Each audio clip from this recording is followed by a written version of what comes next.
Okay, so for your YouTube trolls, I obviously understand the value of studying in poker. I would not be here talking to you if I didn't put in a lot of study. I have 3 courses in which I teach people how to play the game at multiple levels.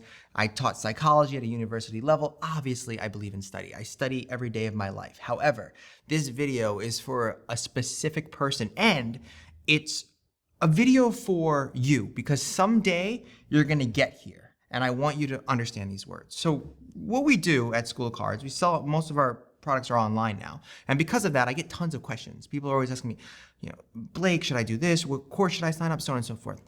And I got an email from this guy the other day, and he sends me a question like, Blake, I really love your style. I want to sign up for a course. And I was like, I don't know what course is right for you, but let me ask you a question. I just sent him a hand. And I said, listen, break down this hand.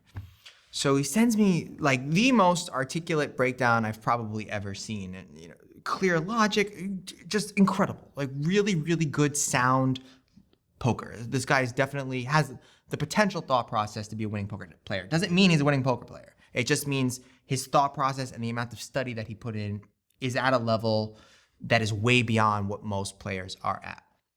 So I sent him an email back and I'm like, wow, this is really impressive, blah, blah, blah, blah. What have you done to work on your game? And this guy writes me like a 2-page email about everything he's done. He's read every single book. He signed up for every single training site. He's, watched all of my videos on YouTube and made notes. He took pictures of someone. It was absolutely insane.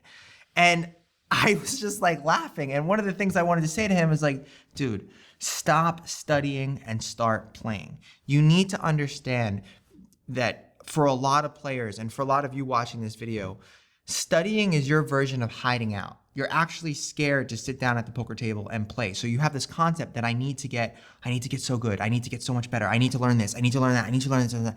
And as a result of that, you become a good player maybe in your mind or tactically, but live poker is completely different because when you're sitting down, you're not processing information like this. You're processing information this way. You have to count stacks. You have to understand what's going on. You have to deal with the anxiety of maybe playing against a player who's better than you. There's all these things that you're only going to get better by actually playing. And I've seen so many players just go into this incredible study mode, which is great and it has merits. And I'm not saying it's bad, but you need to play poker if you want to actually get better at this game and you want to actually have an ROI for all your study. Why study so much? Why work so hard if you're not going to play? And listen, if you just have an intellectual capacity for the game and it challenges you in the thinking, and so that's a completely different thing.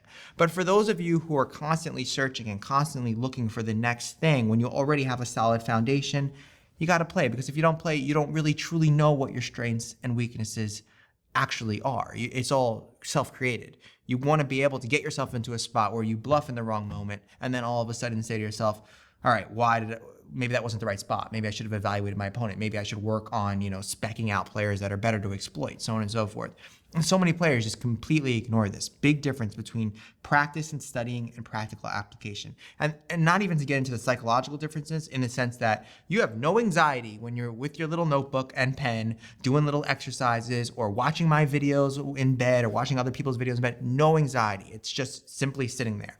All of a sudden you're in a room, tons of people playing, tons of movement, all this stuff. It's a completely different ball game. So please, for some of you, if you're in this mode, the next level for your evolution as a player is to put in more volume and not to read another freaking book about the different ways to exploit your opponents or the different ways to calculate pot odds. I mean, there's a certain point where you just gotta get out there and play. If you want a steady stream of content delivered to your email every week, click below, sign up for our schoolofcards.com value list where we're sending out, hand dissections, breakdowns, ton of cool stuff, live webinars. Also, please make sure you subscribe to this YouTube channel. I update it regularly 2 to 3 times a week. That's about it. Any questions, comments, post below.